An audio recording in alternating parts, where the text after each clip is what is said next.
Le don leur a été fait par le chef de l'État Alassane Ouattara lors de la 5e édition du Sahara, le salon de l'agriculture et des ressources animales.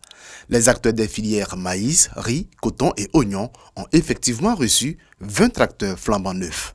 Ces producteurs pourront ainsi faire, dès cette saison des cultures et de façon optimale, les travaux de labour et autres préparatifs du sol. Ces dons vont nous permettre de tourner le dos à la production artisanale. Et nous allons maintenant nous tourner vers la modernisation. Cela va nous permettre de produire plus qu'avant. Concernant la filière oignon, mais moi je pense que nous dépendions de l'extérieur de plus de 95%. Mais avec ces tracteurs et avec le travail que nous allons faire sur le terrain, nous comptons réduire cette dépendance de 30%. Et c'est pourquoi nous voudrions encore une fois dire un grand merci au président. Il est vraiment un homme de parole. Les 4 filières ont reçu chacune 5 chaînes motorisées, un appui qui devrait s'étendre à l'ensemble du monde agricole. Cela marque le début d'un processus continu de mécanisation de l'agriculture ivoirienne.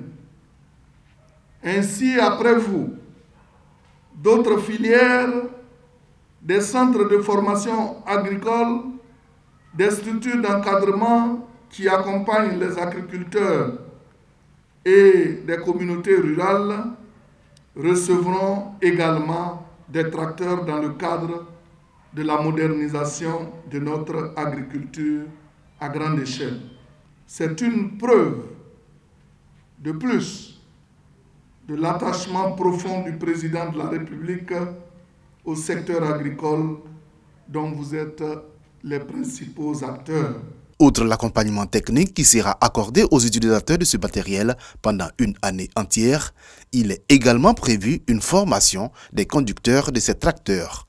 L'État ayant fait sa part, il revient désormais aux producteurs de prendre leur part de responsabilité en gérant ce matériel de manière professionnelle et efficiente, a indiqué le ministre Kobena Kwasi Adjoumani.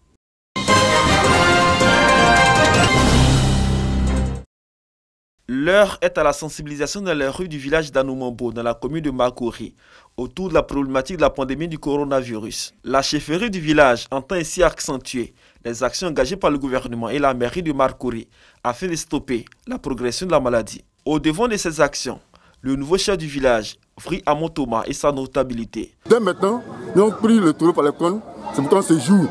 Vous voyez tous ces jeunes-là, tous ces lieutenants, ils sont mis dans le village pour sensibiliser le village pour que tout le monde puisse suivre les recommandations du gouvernement. Que tout Anoumambo puisse, comme un seul homme, bouter la maladie hors du village, hors du pays. La commune de Makori partage avec celle de Cocody la tête du classement des localités les plus touchées par cette crise en Côte d'Ivoire.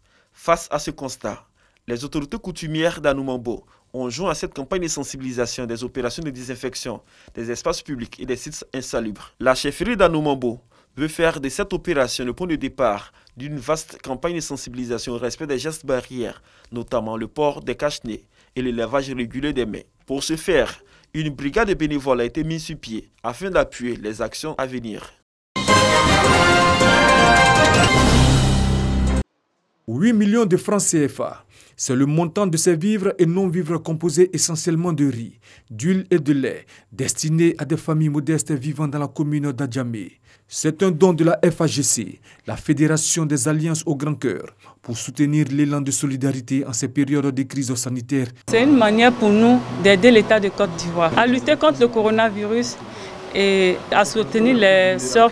Ce sont au total 200 familles qui vont bénéficier de la générosité de la présidente Awa Koné Coulibaly et de son équipe. Pour les bénéficiaires, ce don est un véritable soulagement.